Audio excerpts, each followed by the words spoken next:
જૂનાગઢના ભેસાણ તાલુકાના જૂની ધારી ગુંદાડી ગામે સેવા સહકારી મંડળીમાં ઉચાપતનો મામલો. પોલીસે 2 આરોપીની ધરપકડ કરી ખોટા દસ્તાવેજ કરી 2,56,91,000ની કરાઈ હતી. ઉચાપત મંડળીના મંત્રી રોહિત અને માજી પ્રમુખ ધીરુ ઠુમ્મરની ધરપકડ કરાઈ. મંડળીના વર્તમાન પ્રમુખ રમેશ બાવિસિયા પોલીસ પકડથી હજુ બહાર. વર્તમાન પ્રમુખને પકડવા પોલીસે ચક્રો ગતિમાન કર્યા. સમગ્ર મામલે પકડાયેલ આરોપીની વધુ પૂછપરછ હાથ ધરાઈ.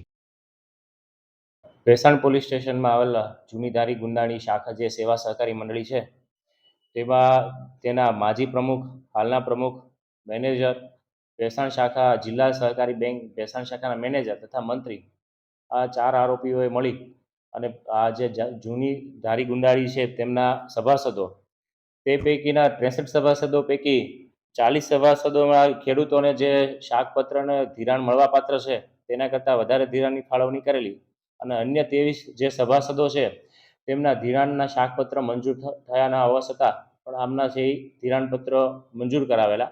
ટોટલ છે એમને જિલ્લા સહકારી બેંક સાથે સભાસદોના નામના ખોટા દસ્તાવેજો ઊભા કરી કુલ 2,56,91,000 જેટલી રકમની છે ઉચાપત કરેલી. આ બાબતે ભેસાણ પોલીસ સ્ટેશનમાં આઈપીસીની કલમ 406, 420, 467, 68, 409 મુજબ ગુનો દાખલ થયેલો છે. આ ઉપરાંત ગુજરાત સહકાર ધારા અધિનિયમ મુજબની પણ ફરિયાદ લેવામાં આવેલી છે.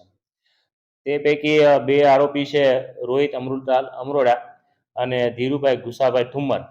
આ રોહિત અમૃતલાલ અમરોડા છે તે આ જે જૂની ધારી ગુંદાળી સેવા સહકારી બેંકના મંત્રી છે, જ્યારે અન્ય આરોપી ધીરુભાઈ ગુસાભાઈ ઠુમ્મર તે આ સહકારી મંડળી છે તેમના માજી પ્રમુખ છે. આ બંનેની ભેસાણ પોલીસ સ્ટેશન દ્વારા ધરપકડ કરવામાં આવેલી છે.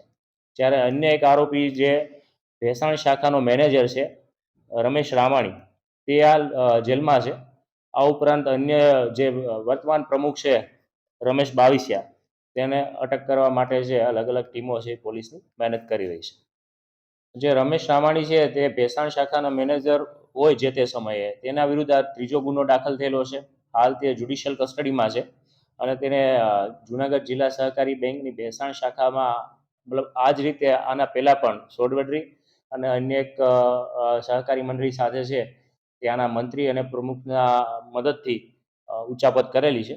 તો હાલ આ રમેશ રામાણી નામનો શખ્સ છે જેલમાં હવાલે છે.